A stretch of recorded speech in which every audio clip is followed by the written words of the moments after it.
Good evening, everyone. My name is Andrew Hosmer. It's a real pleasure to be here again in Farmington. Thanks for inviting me.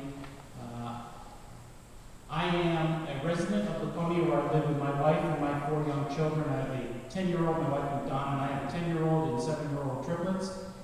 We have been involved in our family business, which is the auto dealerships throughout central New Hampshire for the better part of the past couple of decades. I grew up in New England. My dad was a paper mill worker his whole life. After leaving the Army out of World War II, my mom was a public school teacher. I was fortunate, as the youngest of 6 kids in my family, to have parents who talked to me about the American dream, that if you worked hard, if you studied hard, America would offer you the greatest of opportunities. I grew up in a mill town where the middle class truly thrived. When the factories were going, people were making paychecks, they were putting a roof over their head and food on the table. I believe that the greatness of America has to do with a thriving middle class. I was fortunate enough to go to college.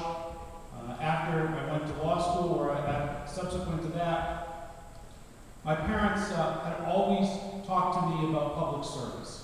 It wasn't always about taking from our communities, it was about turning around and giving something back, creating a legacy.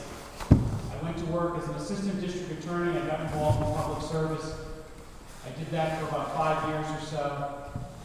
Then I moved with my wife to Laconia, and that's where we've lived for the past 16 years.